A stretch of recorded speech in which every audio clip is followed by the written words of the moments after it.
우리 교독하도록 하겠습니다. 에베소서 4장 24절부터 32절입니다. 하나님을 따라 의와 진리의 거룩함으로 지으심을 받은 새 사람을 입으라.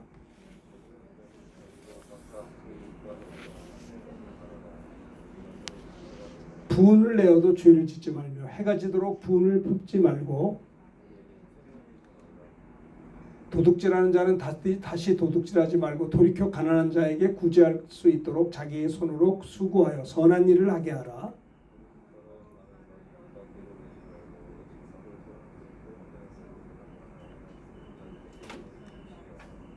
하나님의 성령을 근심하게 하지 말라. 그 안에서 너희가 구원의 날까지 인치심을 받았느니라.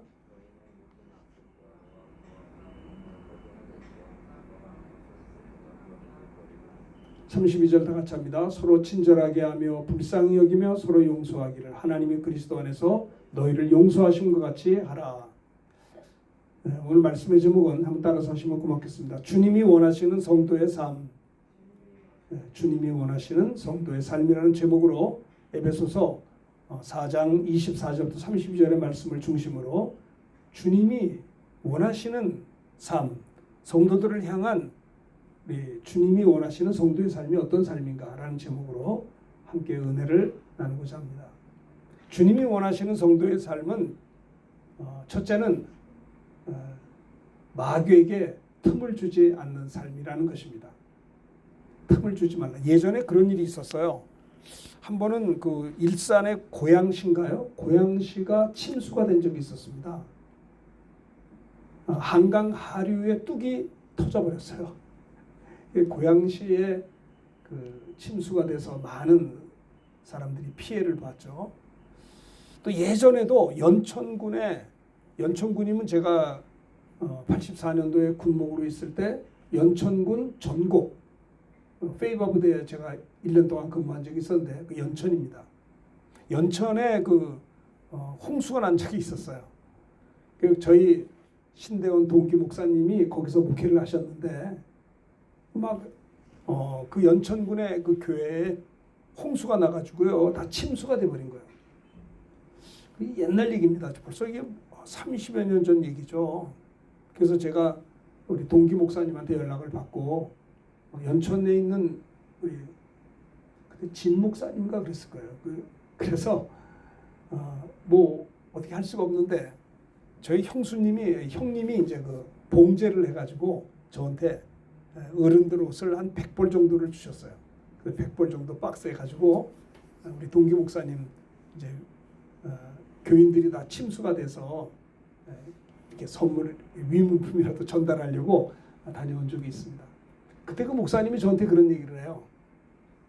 이게 홍수가 나면 아무리 여기는 농촌 있는 시골 동네라도 침수가 나면 한 집당 최소한 1,000만 원 정도 그때 돈입니다. 그때도 1,000만 원 손해를 본대요. 놀라운 일이죠. 그러니까는 그 침수가 그렇게 건질 게 없다는 거예요. 네? 물론 이제 그 화재가 나는 것도 참 큰 재난이지만 물이 이제 홍수가 나서 잠긴다. 이건 뭐 홍수가 나서 침수가 되면 가재도구를 건질 게 하나도 없다는 거예요. 다 버려야 된다는 거예요. 그래서 온 성도들이 전체 목사님 사택부터 시작해가지고 전부 침수가 된 적이 있었어요. 이 홍수가 나면 그렇죠. 또 아까도 말씀드렸지만 고양시에서도 한번 침수가 난 적이 있는데 그 왜 그런 줄 아세요? 한강에 뚝이 터져버린 거예요. 한강에 뚝이 터졌는데 이제 그쪽에 라인은 이제 군인들이 경비를 봤어요. 강둑을 경비를 보는데 한 번은 병사 하나가 그 강둑에 이렇게 경비를 쓰다가 보니까는 조금 이렇게 실금이 나가지고 물이 새더래요. 물이 새서 걱정이 돼가지고 일직사령한테 연락을 했대요. 지금 한강 하류 강변 뚝이 약간 좀 금이 가서 물이 좀 새는 것 같습니다. 그랬더니 에이 그런 거야 뭐 다 있는 거지.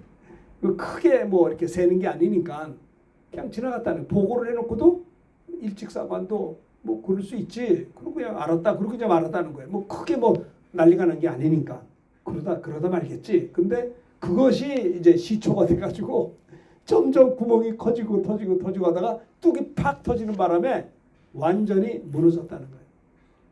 그렇습니다. 여러분들 신앙생활 하는데 이 정도는 괜찮겠지. 이 정도 실수하면 어떤가? 네?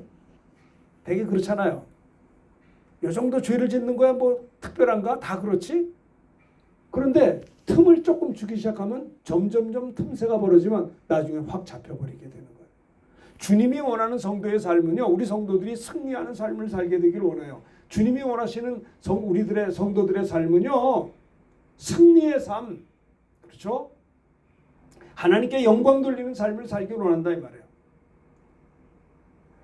그런데 우리가 마귀에게 틈을 주지 않아야 된다는 겁니다. 에베소서 4장 24절에 보면 한번 따라합시다. 하나님을 따라 의와 진리의 거룩함으로 지으심을 받은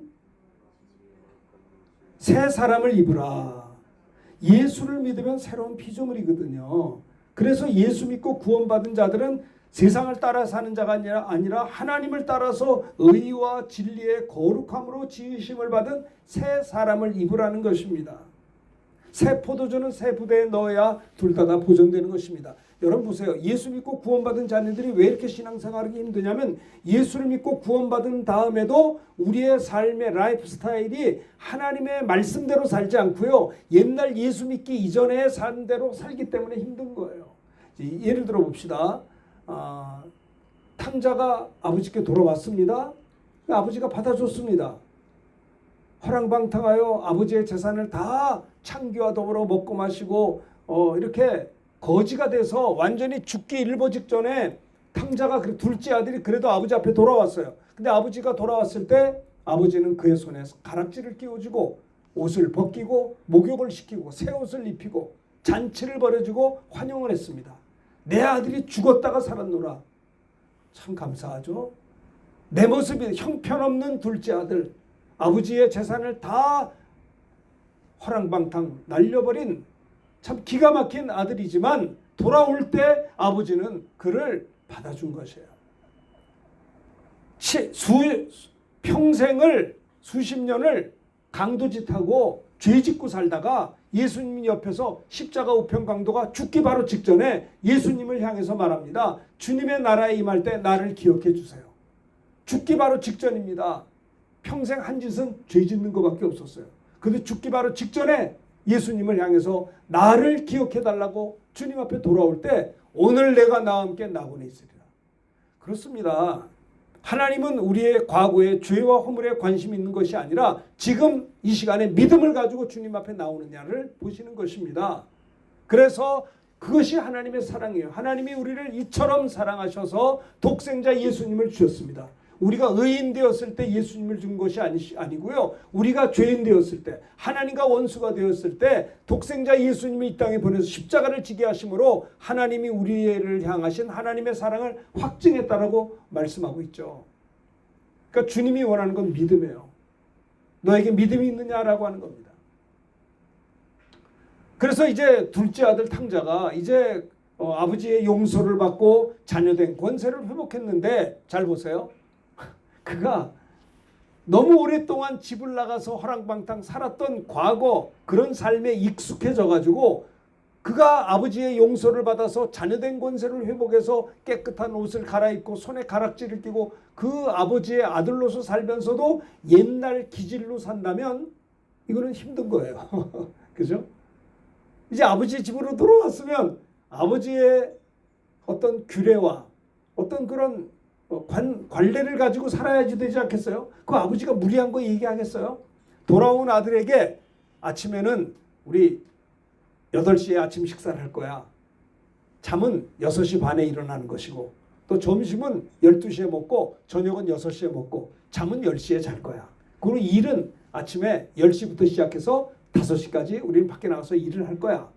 그런데 그게 어색한 거예요. 왜냐하면 화랑방탕 아버지를 떠나서 자기 마음대로 몇십 년을 그렇게 살았기 때문에 돌아와서 구원받은 건 좋은데 자녀된 권세를 회복한 건 좋은데 아버지가 하는 일에 대해서 불편한 거예요.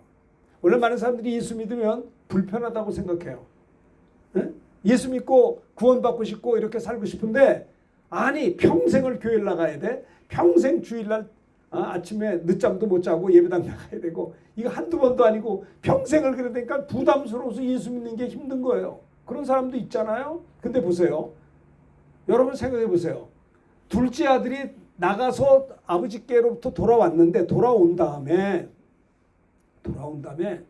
그가 건강한 삶을 살 수 있는 비결이 뭐겠어요? 돌아와서 아버지가 잠자는 시간, 깨는 시간, 일하는 시간, 식사하는 시간, 휴식하는 시간대로 규칙적으로 사는 것이 이 젊은 둘째 아들에게 불편할까요? 아니에요. 그렇게 살아야 건강한 거예요. 불규칙한 것은요, 병든 거예요. 사실 그렇잖아요. 건강한 사람은 굉장히 규칙적입니다. 돌아가신 저희 아버지는요, 이북에서 피난 와서 이제 사업을 하시고 그랬었는데 꼭 새벽 5시 반이면 일어나세요. 일어나가지고 마당을 쓸어요. 그리고 하루 종일 나가셔서 일하고 들어오셔서 저녁 잡수고 한 9시쯤 되면 주무세요. 그리고 새벽에 일찍 일어나요. 저희 아버지는 그렇게 일생을 일찍 주무시고 일찍 일어나셨어요. 부지런하셨어요. 가만히 계시는 걸 본 적이 없어요. 근데 굉장히 건강하셨어요.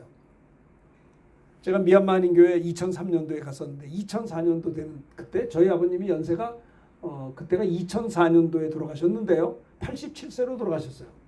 요즘에는 87세로 돌아가시면 아쉽죠. 요즘에는 한 95세 뭐 이렇게 100세 시대니까. 근데 예전에 2004년도만 하더라도 87세쯤 돌아가시면 이게 그래도 장수하신 편이었어요. 저희 아버지는 굉장히 건강하셨어요. 왜 그런 줄 아세요? 규칙적이기 때문에 그래요.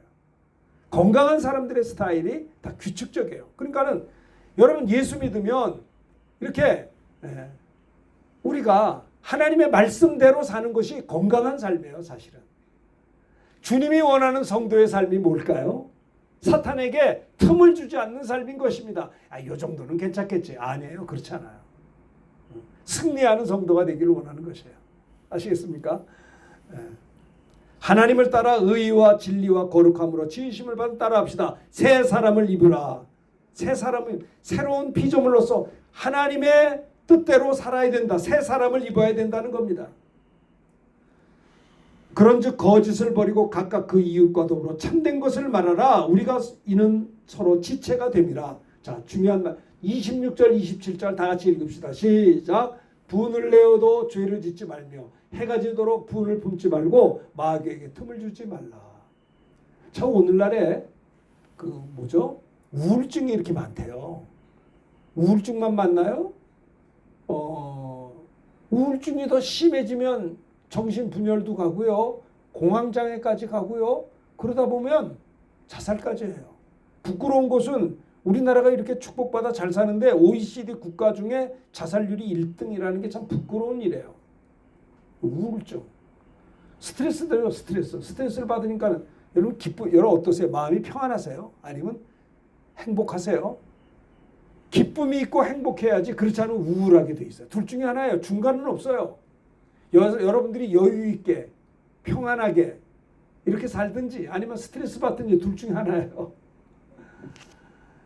주님이 원하는 성도의 삶이 뭐냐? 사탄에게 틈을 주지 않는 삶이라는 겁니다. 분을 낼 수 있죠. 근데 분을 내어도 죄를 짓지 말라는 거예요. 누구든지 희노애락, 분노가 있죠. 의분도 있고요. 또 내가 실수해서 혈기도 낼 수 있죠. 근데 분을 낼 수 있으나 죄를 짓지 말라는 거예요. 그리고 해가 지도록 분을 품지 말라는 거예요. 마귀에게 틈을 주지 말라는 것입니다. 자, 우리가 속상한 일이 있어요. 분할 때가 있어요. 그러면 대개 이 분노를 가지고 있으면 죄짓기가 남을 미워하게 되고 막 이러면 죄짓죠. 이때 우리는 기도해야 합니다. 왜 기도해요? 후히 주시고 꾸짖지 아니하시는 우리가 지혜가 부족하거든. 야고보서 1장에 보면 후히 주시고 꾸짖지 않는 하나님께 구하라. 그래야면 주시리라. 믿음으로 구하라. 조금도 의심하지 말고 믿음으로 구하면 하나님이 지혜를 주신다는 거예요.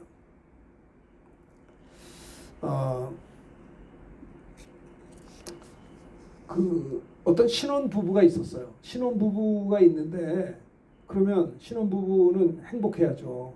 신혼 때부터 싸움하면 그거 좀 부끄럽잖아요. 미안하잖아요. 이제 신혼이 시작되는데 잠깐 1년, 2년, 3년은 그래도 잘 살아야지. 처음부터 싸우면 되겠어요. 그러니까 신혼부부는 서로 안 부딪히려고 애를 씁니다. 서로 상처 안 주려고. 이제 시작한 가정이니까. 근데 하루는 부부가 이제 살다가 신부가 좀 잘못했어요. 근데 신부는 잘못한 걸 몰라요. 신랑은 이제 그래서 말다툼을 했어요. 신랑은 사과를 하고 싶은데 신랑은 자기가 잘못한 게 없는 거예요. 그러니까 신부가 여보 미안해 한마디만 해주면 싹 해결할 수 있을 거라고 생각했는데 신부가 미안하단 말을 안 하는 거예요. 그래서 신랑도 속상한 거예요. 그렇다고 해서 신혼 초부터 싸울 수는 없고 싸움 안 하자니 속상하고 스트레스 받고 억울하고 막 그런 거예요. 그래서 이제 그러다 보니까 벌써 밤이 됐어요. 밤이 돼서 잠을 자려고 그래요. 두 부부가 이제 신혼부부가 잠을 자는데 이 신랑이 잠이 안 오는 거예요. 속상해가지고. 아니 저 바보 같은 신부가 나한테 여보 미안해 한마디만 하면 내가 다 끝날 텐데 아니 미안하단 말을 안 하는 거예요. 그러니까 이 몸은 피곤한데 잠은 안 오고 속상해가지고 캄캄한 밤에 이 신랑이 누웠는데 정신이 말똥말똥하고 빨리 잠을 자야 또 내일 일을 할 텐데 잠이 안 오는 거예요. 막 화가 난 거예요. 근데 예수 믿는 신랑이었어요. 그래서 하나님께 기도했어요. 하나님 아버지 내 옆에 있는 신부가 나한테 미안하다고 한마디만 하면 내가 다 끝내려고 하는데 미안하단 말을 안 하고 있습니다. 답답합니다. 어떻게 하면 좋아요? 하나님이 좀 도와주세요라고 누워 잠을 자면서 신랑이 기도했대요. 기도했는데 하나님께서 그에게 말씀을 주셨어요. 무슨 말씀을 주는 줄 아세요? 에베소 이 4장 26절. 자, 다시 한번 읽어봅시다. 이 말씀이 생각이 났대요. 다 읽읍시다. 시작. 분을 내어도 죄를 짓지 말고 해가 지도록 분을 품지 말고. 해가 지도록 어떻게 해요? 분을 품지 말라고 했는데 이 신랑은 누워서까지 해가 분이 있잖아요. 그래서 해가 지도록 분을 품지 말라는 말씀을 생각하면서 창문을 이렇게 바라봤더니 창문 곁에 이렇게 쭉 달이 보이더래요. 달이. 해가 진 게 아니라 해는 이미 졌죠. 밤이니까. 해가 진 게 아니라 달이 뜬 거예요.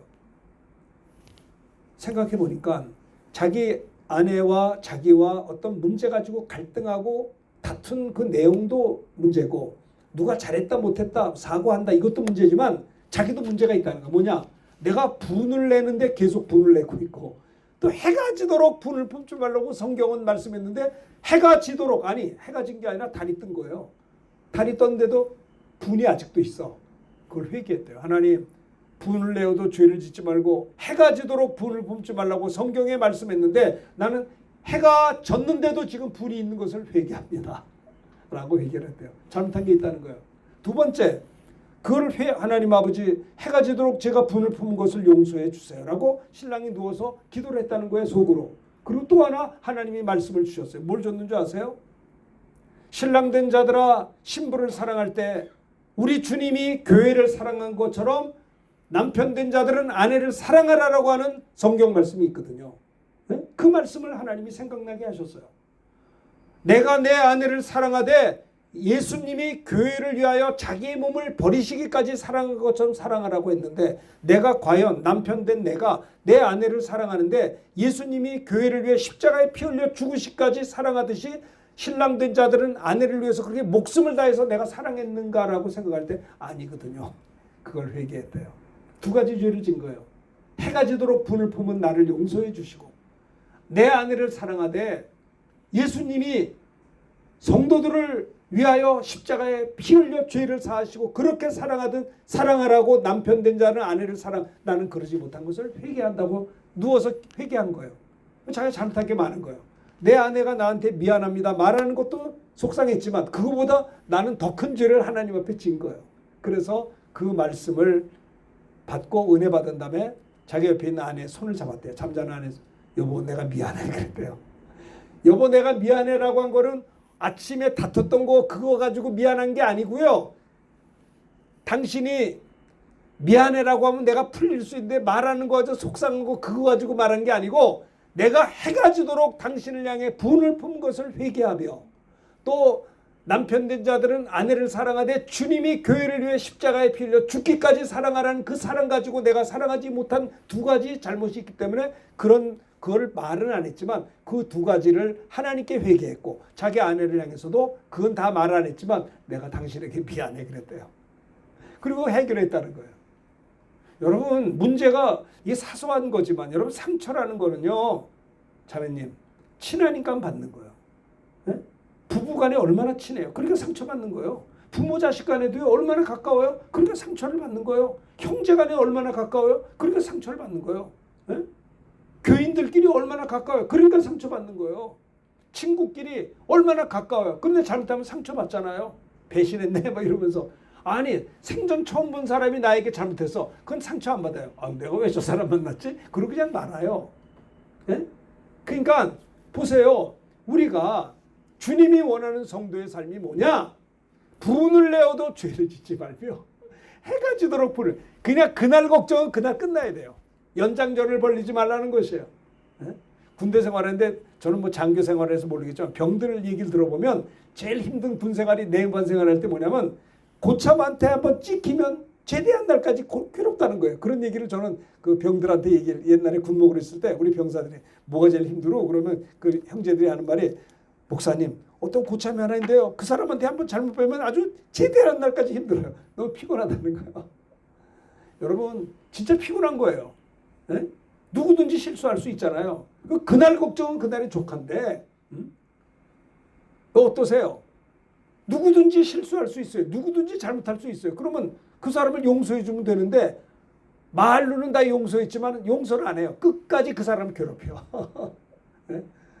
아니 군대 생활에도 고참한테 잘할 때도 있지만 실수할 때도 있잖아요. 그러면 밑보일 때 있으면 아유 우리 이 군생활 얼마 안 했으니까 내가 좀 도와줘야지. 넉넉한 마음으로 이렇게 형님처럼 고참이 말입니다. 처음 군생활한 사람이 품어주면 되는데 저거 봐라. 그래가지고 한번 걔를 이렇게 막 한번 찍으면 아주 제대한 날까지 괴롭혀. 이게 얼마나 힘들겠어요. 응? 사장님과 직원들도 마찬가지예요. 실수한 게 있으면 그날로 끝나야 돼요. 그날로. 연장하지 말라는 거예요. 부부간은 물론이고요. 형제간에도 마찬가지고. 그러니까 형제끼리도 한번 상처받으면 그걸 꿍 하고 아주 끝까지 가. 그때 사탄이 역사하는 거예요. 그래서 분을 내어도 죄를 짓지 말고요. 해가 지도록 분을 품지 말고 마귀에게 틈을 주지 않아야 된다는 거예요. 마귀는 우리를 넘어뜨려요. 우리에게 상처를 줘요. 상처받은 걸 끝까지 가져가게끔 해요. 그래서 마귀는 우리가 하나님께 회개하지 못하게 해요. 회개 안 해야 내가 죄책감 가지고 살 거 아니에요. 제가 죄를 졌다고 합시다. 그럼 빨리 회개해야 되는데 마귀는 회개하지 못하게 한다고요. 무슨 말인지 알아요? 그래서 내 마음속에 죄책감이 있고 또 하나 나 같은 사람이 뭐 기도한다고 응답이 될까? 회개하지 않으니까 하나님께 회개 또 옆에 사람에게도 잘못했다고 말을 해야죠. 주님이 원하는 성도의 삶이 뭐냐? 마귀에게 틈을 주지 않는 삶. 그게 뭐요? 분을 내어도 죄 짓지 말며 해가 지도록 분을 품지 않아야 된다라고 하는 것입니다.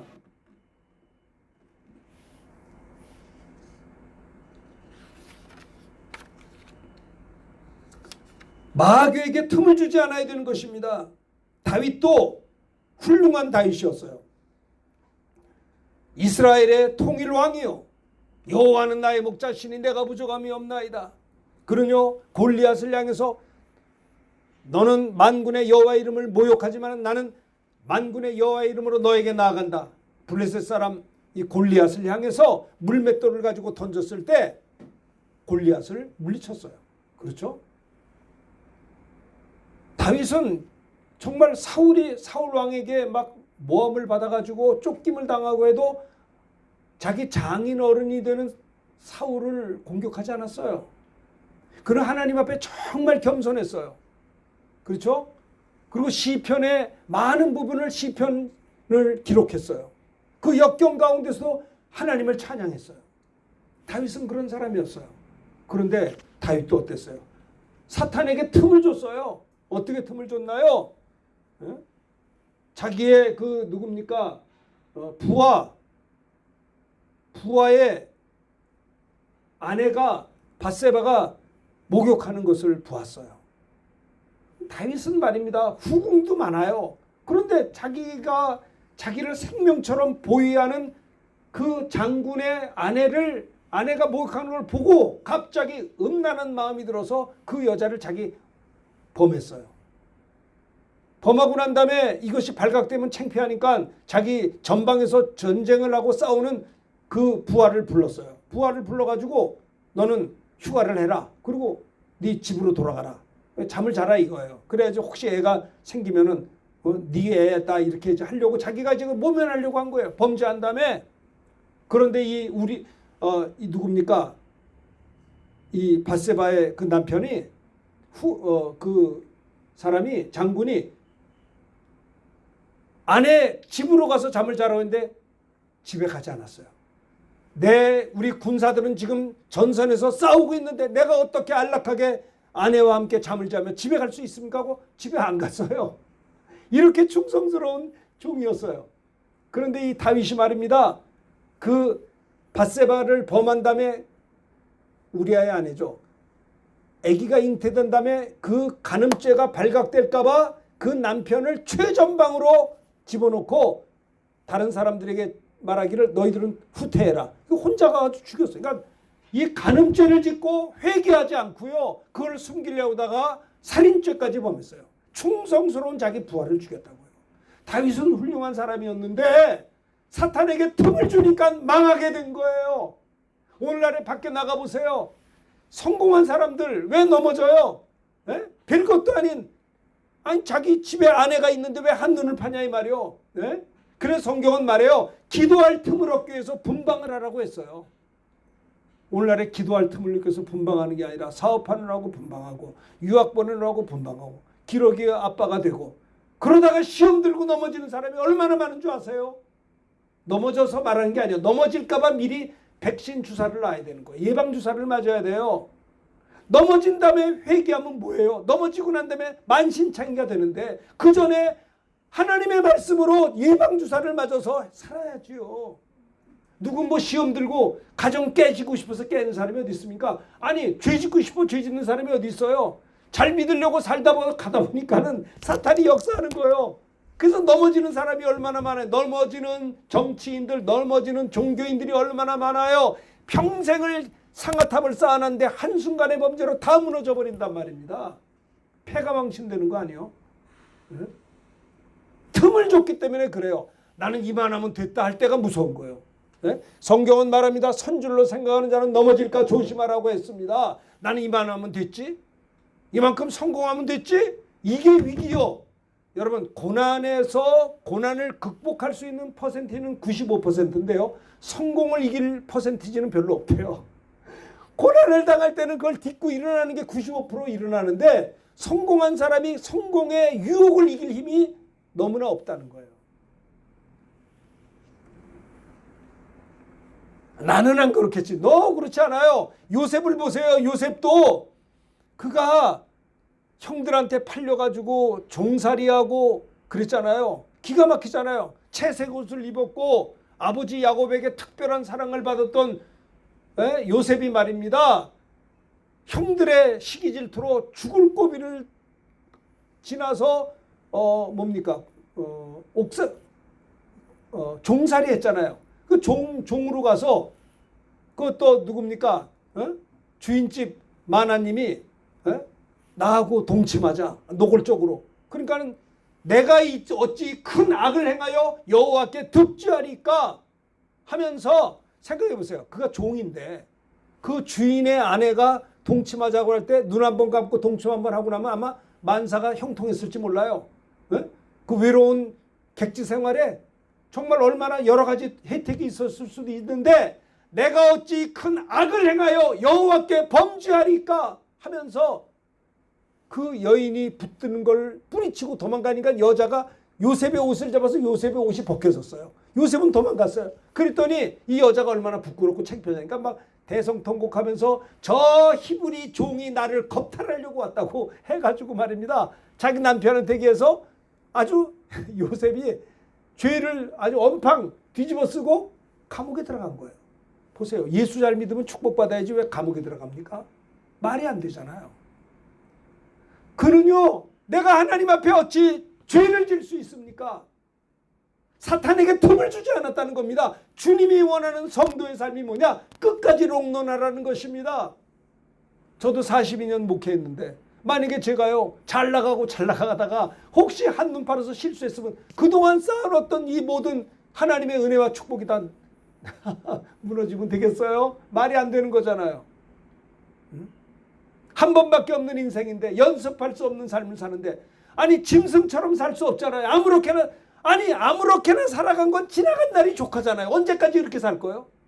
이제 믿음으로 살고 하나님의 자녀답게 살고 살아계신 천지만물을 창조하시고 나를 사랑하시는 하나님의 자녀답게 살아야지 않겠냐 이 말이에요. 코로나가 무서운 게 아니에요. 나의 교만이 더 무서운 거예요. 나의 자만 이만하면 되지 않느냐.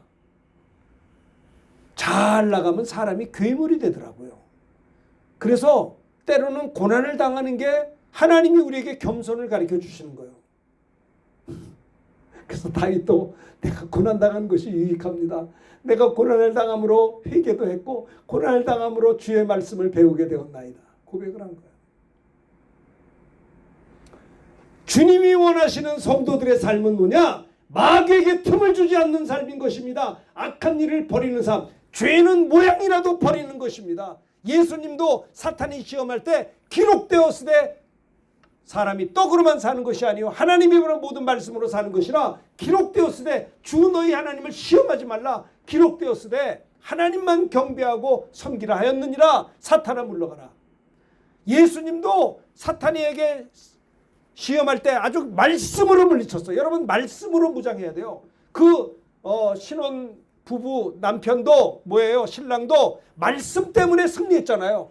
그 부부간에 쌈박질할 수 있는 그 신혼초니까 싸우기가 억울하잖아요. 신혼초에 서로 사랑해도 해야 되는데 그걸 싸움이 얼른 미안해요. 싸우고 난 다음에 화해할 때 얼마나 미안해요. 그러니까 그래서 견디지 못하고 하니까 잠을 못 잔 거예요. 밤에 잠이 안 와가지고 어이구 속상해. 저 신부가 나한테 미안해하면 내가 미안해 소리 하니까 내가 남자로서 자존심이 상해서 꾹꾹 가다 잠이 안 오는 거예요. 근데 주님께서 너 해가 지도록 분을 품지 말았는데 해가 졌어. 근데 왜 분을 품어? 내가 네 아내를 진짜 사랑하느냐? 남편 된 자들이 아내를 사랑할 때 예수님이 교회를 위하여 자기 몸을 버리신 같이 사랑하라고 했는데 너 그렇게 안 했잖아. 지금 조그만 거 가지고 넌 지금 뭐하고 있어? 우리가 허물이 있을 때 주님이 우리를 불쌍히 여기고 용서하잖아요. 품어주잖아요. 너는 그 사랑으로 아내를 품어주지 않았잖아. 그 두 가지 말씀 때문에 그 말씀에 의지하여 아내의 손을 잡고 여보 내가 미안해요. 그거 다 풀렸어요. 사탄이 역사할 수가 없었던 것입니다. 사랑하는 여러분, 난 여러분들이 롱런하길 바라요. 여러분들이 정말 잘 되길 바라요. 여러분들이 나중에 망신 안 당하길 정말 바랍니다. 끝까지 잘 되길 바라요. 마귀가 틈타지 않는 여러분 되길 바라요. 여러분들의 사업과 여러분들의 삶의 현장 속에 여러분의 가정과 모든 것들이 건강하길 바라요. 정말 잘 되길 바랍니다. 여러분들이 하나님 나라 천국 가길 바라요. 행함이 없는 믿음은 죽은 믿음이요. 행함이 없는 믿음 가지고 천국 간다고 꿈도 꾸지 마세요. 예수 믿는 게 이렇게 쉽게 박앤세일로 구원받는 줄 아십니까? 네? 이 믿으면 구원받으니까 야, 별것도 아니야. 믿자. 그럼 구원. 행함이 없는 믿음은 죽은 믿음이에요. 죽은 믿음 가지고 어떻게 구원받아요? 모래 위에 집을 짓는데 다 무너질 거 아니요. 나의 말을 듣고 행하지 않는 자는 모래 위에 짓는 어리석은 자와 같으니 안 되는 거예요. 이거는요. 나는 우리 교인들이 지옥 가면 안 될 거 아니요. 다 구원받아야 될 거 아니요. 하나님 나라가 억울하지 않아요? 예수 믿는 것 때문에 이렇게 힘들게 우리가 살고 있는데 아니 구원 천국이라도 가야 될 거 아니요. 우리가 기도하는데 응답을 받아야 될 거 아닙니까? 주님이 원하는 성도의 삶이 뭐냐? 말씀으로 사는 것입니다. 하나님의 말씀으로. 말씀이 가라 하면 가고 서라 하면 서는 것입니다. 말씀 때문에 정도 끊을 수가 있어야 되는 거예요. 내 감정도 끊을 수가 있어야 되는 거예요. 주님이 원하시는 성도의 삶, 악한 일을 버리는 삶인 것입니다. 예수님도 마귀의 시험을 처음부터 말씀으로 잘라버렸어요. 우리가 주님을 닮아야 될 것입니다. 분을 내어도 죄를 짓지 말고 해가 지도록 분을 품지 않아야 되는데 어떤 사람은 사업하다가 어떤 상처를 받으면 그게 계속 가. 그게 싫은 거예요. 그게 마귀가 원하는 거예요. 네? 아시겠어요? 우리가 우리에게 죄진 자를 사해 준 것이 우리 죄를 사해 주옵시고 우리가 형제의 죄를 용서할 때 주님도 나를 용서한단 말입니다. 그렇죠? 그러니까 기쁨이 없는 거예요.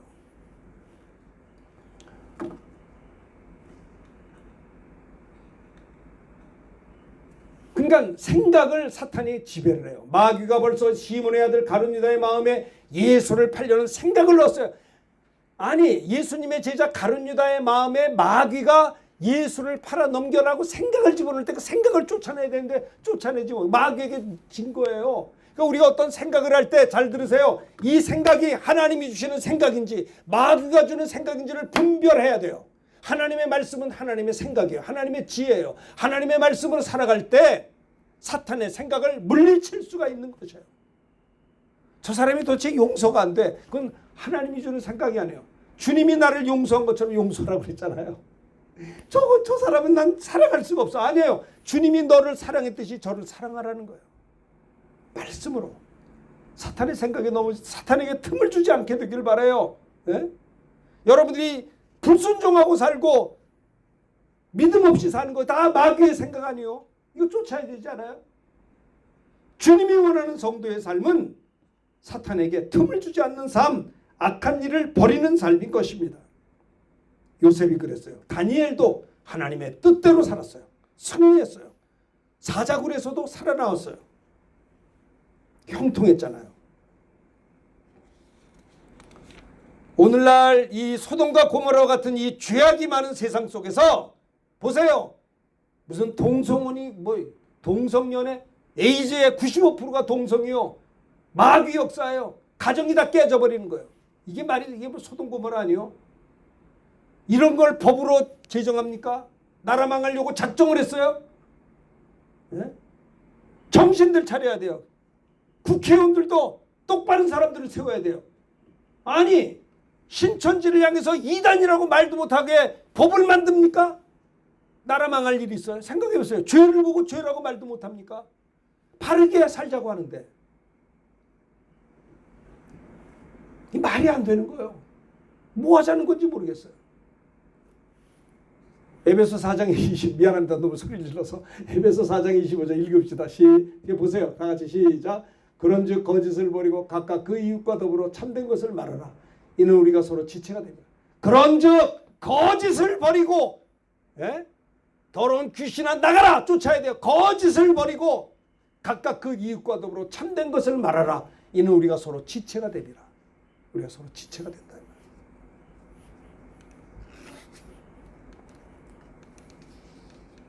이게 왜 안 넘어가는 거?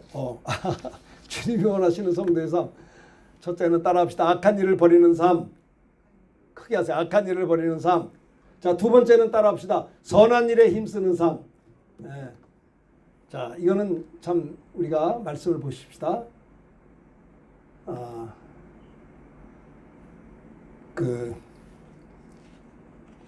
이 성경을 기록하지 않았구만. 네. 자, 한번 28절인데요. 절 따라서 합시다. 크게 따라서 하세요. 도둑질하는 자는 다시 도둑질하지 말고 돌이켜 가난한 자에게 구제할 수 있도록 자기 손으로 수고하여 선한 일을 하라. 그러니까 주님이 원하는 성도의 삶이 뭐냐면요. 두 번째는 선한 일에 힘쓰는 삶. 도둑질했던 자는 다시 도둑질하지 말라는 거예요. 돌이켜 예수 믿고 난 다음에 도둑질하지 말고 이제 돌이켜서 가난한 자들에게 구제할 수 있도록 자기 손으로 수고하여 선한 일을 하라는 거예요. 주님이 원하는 성도의 삶은요. 첫째는 마귀에게 틈을 주지 않는 삶, 악한 일을 버리는 삶이 있고요. 두 번째는 가난한 자에게 이제는 도둑질했던 자가 이제 그거 하지 말고 돌이켜서 가난한 자들에게 구제하도록 선한 일에 힘쓰는 삶을 살라는 거예요. 네? 선한 일에 힘쓰는 삶. 사도행전에도 보면요. 한번 읽읍시다. 다 같이 시작. 하나님이 나사렛 예수에게 성령과 능력을 기름 붓듯 하셨으며 그가 두루 다니시며 선한 일을 행하시고 마귀에게 눌린 모든 사람을 고치셨으니 이는 하나님이 함께 하셨습니다.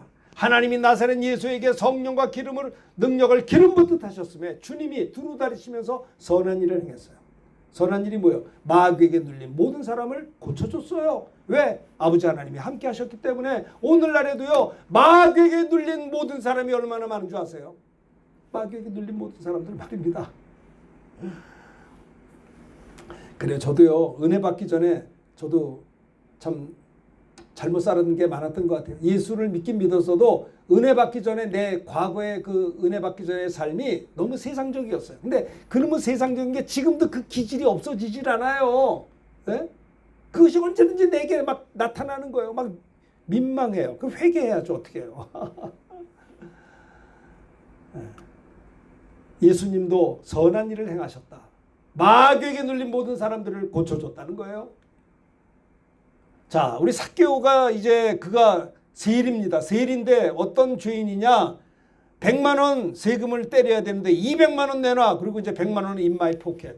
이제 삭개오가 하는. 그러니까 과거의 세리들이 그렇게 돈을 많이 벌었어요. 예? 삭개오는 세리 중에 리더, 세리장이었어요. 삭개오는 돈을 많이 벌었는데도 그는요 행복하지 않아서 충격을 받았어요. 그런데 삭개오가 예수님의 소문을 들었어요. 예수님이 자기 소경의 눈을 고치고 귀머거리가 열고 나병 환자를 고치고 물고기 2마리에 보리떡 5개로 5천 명을 먹이고 12광죽이나 남 뭐 이런 예수님의 소문을 듣고 충격을 받았어요. 그리고 삭개오는 돈을 많이 벌었는데 행복할 줄 알았는데 그러지 못했거든요. 그런데 놀라운 일이 있어요. 어느 날 삭개오가 소문을 들었어요. 자기 동네에 예수님이 지나간다는 소문을 듣고 삭개오는 우리 동네에 예수님 지나가 나 예수님 만나야겠다라는 마음을 가지고 예수님 지나갈 때 뽕나무 위로 올라갔어요. 그러니까는 많은 사람들이 보는데 예수님은 사람은 사람의 외모를 보고 사람을 판단하지만 주님은 사람의 중심을 보시기 때문에 어땠어요? 중심을 보시기 때문에 누굽니까? 삭뽕나무에 올라간 삭개오를 보셨어요. 그리고 삭개오를 향해서 내려오라. 내가 오늘 너희 집에 유하여 하리니 오늘 내가 아브라함의 자손입니다. 근데 사람들이 수근수근거렸어요. 아니 예수님이 저 세리 죄인의 집에 들어가서 식사를 하셔? 함께 있어? 손가락질했어요. 그랬더니 예수님이 인자가 온 것은 잃어버린 자를 찾아 구원하려 함이라. 삭개오야 그 위에서 내려오라. 그러니까 많은 무리들이 모여들었지만은 주님은 사람의 외모보다는 중심을 본 거예요. 삭개오는 갈급한 마음으로 내 동네에 지나가는 예수님을 보고 싶어서 남 꼭대기 올라가서 본 거예요. 내가 이 기회를 놓칠 수 없다. 사모하는 마음으로 내가 주님을 만나면 내 문제가 해결될 것 같아서 주님 앞에 올라갔어요. 그랬더니 주님이 내려오라. 너도 구원받은 자냐. 삭개오가 예수님을 만나 영접하고 구원받은 다음에 8절 너무 기뻤어요. 8절 다 같이 읽읍시다. 시작. 삭개오가 서서 주께 여짜오되 주여 보시옵소서 내 소유의 절반을 가난한 자들에게 주겠사오며 만일 누구의 것을 속여 빼앗은 일이 있으면 네 갑절이나 갚겠나이다. 와, 삭개오가 주님의 영접을 받고 구원받고 내려오라. 너도 아브라함의 자손이다. 주님은 주님 앞에 나오는 자의 과거를 따지지 않아요. 너 과거에 이런 죄를 졌지 뭐 이렇게 잘못했지 이런 거 따지는 게 아니라 한 주님의 관심은 회개하고 돌아오는 자를 받아주시는 거예요. 둘째 아들이 돌아올 때 아버지가 받아줬듯이 십자가 우편 강도가 평생 강도하다가 죽기 직전에 나를 기억해달라고 할 때 주님이 받아줬듯이 삭개오를 받아주신 거예요. 삭개오가 너무 기뻐서 주님께 여짜오되 주여 보세요. 내 소유의 절반을 가난한 자들에게 줄 것입니다.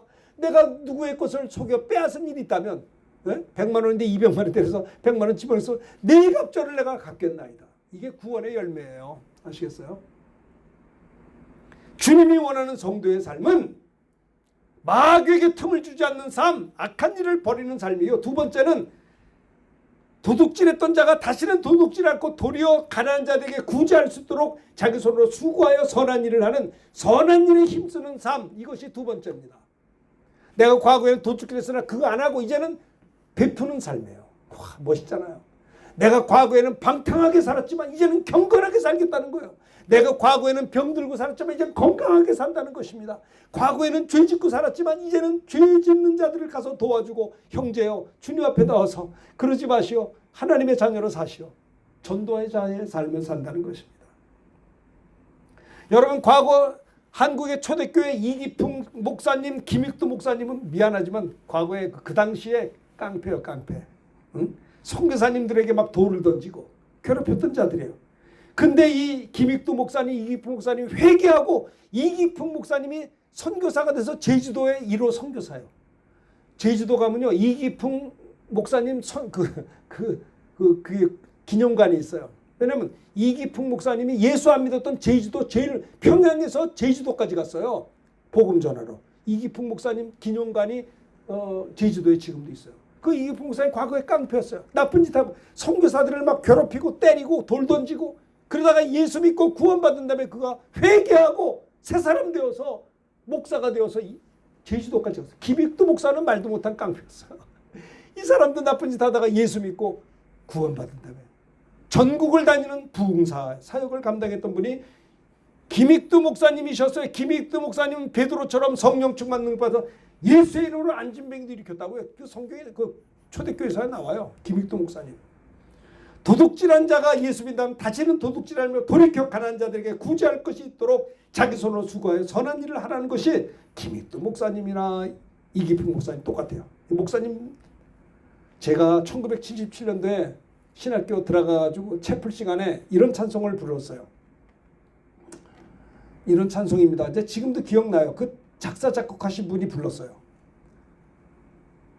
나의 맘이 고날 때 사랑스러운 주의 손길 내 마음을 두드리네 오 주님 나의 주님 내 마음에 기쁨 넘치네.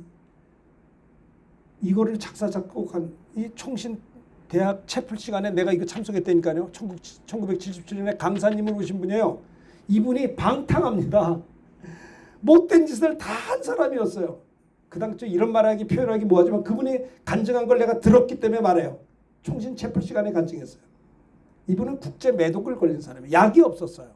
나쁜 짓 많이 하다가 이제 국제 매독 걸려가지고 죽음을 앞두고 있는 사람인데 이 사람이 예수를 만나고 회개하는 거예요. 오 주님 나의 주님 내 마음에 기쁨 넘치네. 이런 찬양을 그분이 작사 작곡했어요. 험한 나그네 세상길 나의 맘이 고날 때 사랑스러운 주의 손길 내 마음을 두드리시네 오 주님 나의 주님 내 마음을 주께 엽니다 하면서 주님을 영접하는 찬양이었어요. 우리 신학생들이 그분의 간증 듣고 다 울었어요. 그 자리에서. 그분이 죽음의 일보 직전에 이렇게 죽을 수 없다 해서 젊은 그가 과거에 연애했던 그가 산에 가서 목숨 걸고 기도하다가 병 고침 받고 돌아와서 이 찬양 사역자가 되었어요. 여러분 예수 믿는 건 그겁니다. 주님이 원하는 삶은요. 과거에 도둑질한 자는 다시 도둑질하지 말고 도리어 가난한 자들에게 구제할 것이 있도록 자기 손으로 수고하여 선한 일을 하는 것입니다. 한국의 초대교회 아름다운 이런 종들이 있었기 때문에 이 우리 한국교회가 137년 전에 6천년 역사에 137년 전에 복음이 들어왔는데 이제 3만 명이 넘는 선교사를 파송하는 한국교회가 된 것이 이런 분들의 땀 흘려 주의 복음 증거한 결과 아니에요? 여러분이 잘 아는 이천석 목사님 우리 신학교 다닐 때 한월산 기도는 한 번도 안 가본 신학생은 하나도 없어요. 어떻게 해서라도 방문이라도 받을까 해서 은혜 받을까 해서 아마 욕하면서도 갔을 거예요. 이천석 목사님은 이 말투가 이게 상이용사입니다. 6.25 때 다리가 하나 잘렸어요. 그래서 다리가 하나가 이 의족이에요. 쩔뚝쩔뚝 의족을 가지고 했는데 이분이 능력 받아가지고 부흥사가 됐어요. 이천석 목사님 내가 그때 하늘산 갔는데 이영무 축구선수 이천석이 아니라 차범근 축구선수를 내가 봤어요. 하늘산에서 집회하는데 갑자기 차범근이 왔다고. 차범근이었어요. 그러냐고. 아마 그분이 고대 다녔을 때 그때 고대 축구선수였고요. 국가대표 선수였어요. 차범근 선수가. 하늘산에 이제 우린 은혜 받으러 왔는데 국가대표가 차범근이 유명했거든요. 왔다는 거예요. 그래서 구경하러 가자고 간증하는 걸 봤어요. 차범근 씨 부인이 연대음대 나왔어요. 그리고 이천석 목사님 며느리도 연대음대 나온 동문이었어요. 근데 자기 여자친구니까 동문끼리 남편이 차범근 씨가 축구하다가 무릎을 다쳤어요. 그런데 이제 수술을 해야 되는데 의사가 하는 말이 수술을 하면 낫는다는 거예요. 그런데 낫긴 낫는데 미안하지만 수술을 하면 당신은 축구 선수는 못해. 못 뛰어 이제. 그냥 생활하는데 불편한데 축구는 못한다는 거예요. 그러니까 이거를 수술하자니 국가대표 관둬야 되고 안 하자니 수술을 하면 안 하면 아프고 그러니까 어떻게 진퇴양난이야. 그러니까 자기 와이프의 이제 성화에 못 이겨서 예수도 안 믿는 이천석 씨, 아니 차범근 씨가 이천석 목사님 능력 있다고 해서 와서 거기서 안수기도 받다가 이게 나왔어요. 나와가지고 기뻐 뛰어가지고 차범근 씨가 거기서 스포츠 머리한 양반이 그때 이제 간증을 하더라고. 옆에 있는 이영무 씨는 더벅머리인데 막 찬송인도 하고 펄펄 뛰어. 이영무 축소 둘이 친한가 봐요. 같이 왔는데. 이천석 목사님은 상해용사가 6.25 때 다리 하나 잘라져가지고 깡패로 명동 뒷골목 돌아다니면서 나쁜 짓 했던 사람이에요.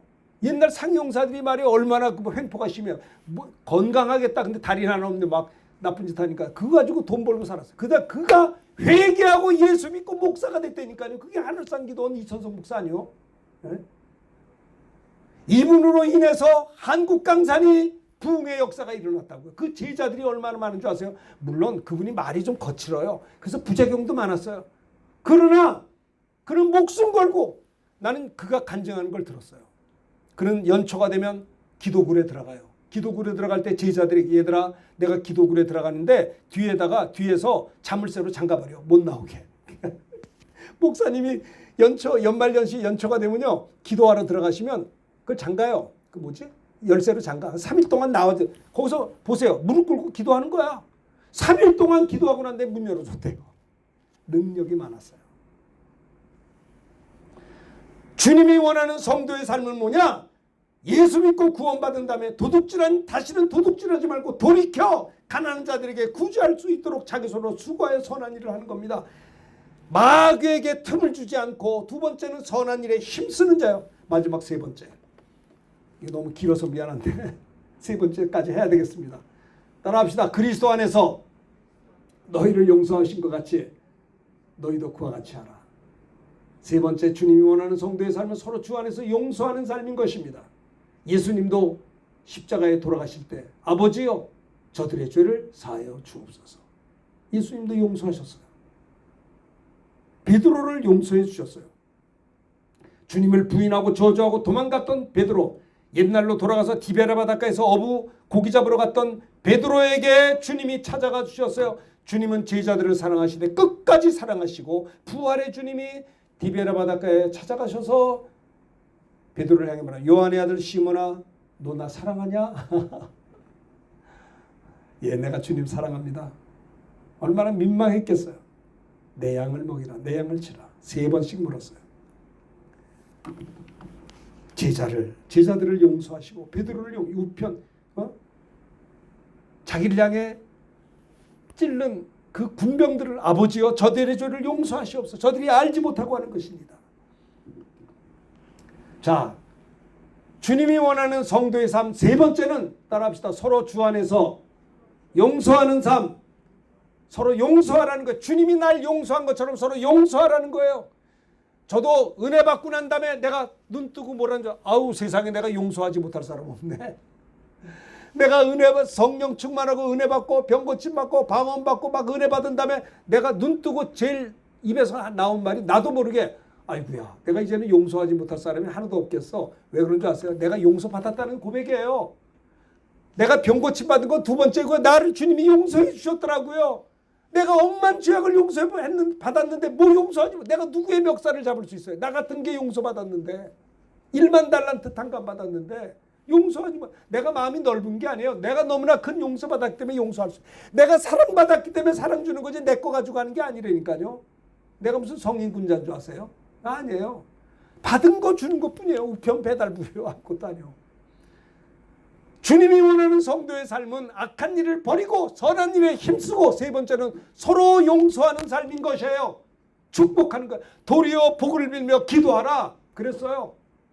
원수가 줄이거든 먹이고 목마르거든 마시우라. 예? 선으로 악을 이기라.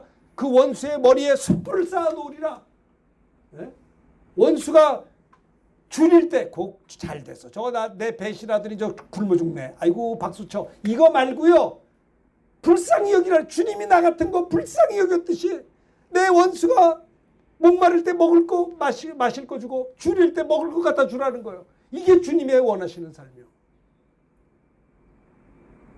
에베소 4장 32절 크게 읽읍시다. 저 보세요 앞에. 다 같이 시작. 서로 친절하게 하며 불쌍히 여기며 서로 용서하기를 하나님이 그리스도 안에서 너희를 용서하신 것 같이 하라. 그래요. 이게 주님이 원하는 삶인 것이에요. 자, 다시 좀 읽어봅시다. 마태복음 6장 시작. 너희가 사람의 잘못을 용서하면 너희 하늘 아버지께서 너희 잘못을 용서하시려니와 너희가 사람의 잘못을 용서하지 아니하면 너희 아버지께서 너희 잘못을 용서하지 아니하시리라. 이게 뭐예요? 용서하며 살라는 거예요. 주님의 사랑을 받았느냐? 주님의 용서를 받았느냐? 그 주님의 사랑 나눠주라는 거예요. 주님의 용서 나누고 함께 용서하라는 거예요. 그러니까 사탄이 틈탈 수가 없는 거예요. 옛날에 중국 영화 보면 맨 그냥 보복하는 게 많습니다. 중국 영화 맨 칼싸움에 산에 가서 칼싸움하는데 억울하게 내 아버지가 죽었어. 그러면 이제 그 아들이 그 목숨 부지해서 소림사 가서 살아가지고 막 운동해. 왜? 아버지 원수 갚으려고. 그래가지고 또 갚아요. 맨 영화가 그거예요. 원수 갚는 거밖에 없어요. 이게 마귀예요, 마귀. 예? 주님은 그렇지 않아요. 자, 하나만 더 합시다. 자, 고린도서 3장 13절 시작. 누가 누구에게 불만이 있거든 서로 용납하여 피차 용서하되 주께서 너희를 용서하신 같이 너희도 그리하고 주님이 나를 용서한 것처럼 서로 그렇게 하는 거예요. 손양원 목사님 보세요. 공산당이 자기 두 아들을 죽였어. 안재선 공산당이 두 아들을 총으로 쏴 죽였어요.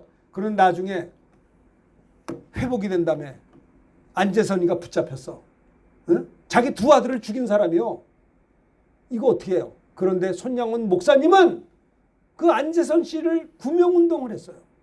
용서해 주자. 두 아들은 죽었지만 어떡하냐? 살 수 없지만 내 두 아들을 죽인 저놈은 그래도 살려놔야 예수 믿고 구원받을 거 아니야. 죽어버리면 안 되니까 구명운동을 해서 안재선 씨가 살아났어요. 그러고 난 다음에 불쌍해서 자기 호적의 아들로 입적을 하니까 그 손영원 목사님 딸들이 반대를 했어요. 아버지, 내 오빠를 죽인 저 안재선이를 용서한 건 내가 이해는 하는데 어떻게 호적이 올려놔서 아들로 삼아요? 그럼 내가 내 오빠를 죽인 저 사람을 내가 오빠라고 불러야 됩니까? 딸들이 길길이 뛰고 반대했는데 손양원 목사님이 얘들아 그러지 마라. 저 불쌍한 사람이다. 저를 용서해야 된다. 해서 손양원 목사님은요 안재선이를 자기 아들로 입적해놨어요. 이 안재선 씨가 공산당에 있다 회개하고 예수 믿고 그 자녀들이 목사님이 됐다고 그러더라고요. 스데반 집사도 복음 전하다가 돌에 맞아 죽을 때 아버지요 저들의 죄를 사하여 주옵소서. 자, 이제 설교 다 끝났습니다. 오늘 너무 길어서 미안합니다. 주님이 원하시는 성도의 삶 첫째는 뭐라고요? 마귀에게 틈을 주지 말자고요. 여러분들 롱런하셔요. 다윗처럼 넣어지면 안 됩니다. 잘 되시길 바라요. 선한 일에 힘쓰시고 도둑질한 자는 다시는 그거 하지 말고 가난한 자들에게 구제할 수 있도록 또 주 안에서 서로 용서하는 삶 이거 꼭 기억하시고 이 말씀을 기억하면서 우리 찬송 부릅시다. 455장 주님의 마음을 본받는 자. 이 말씀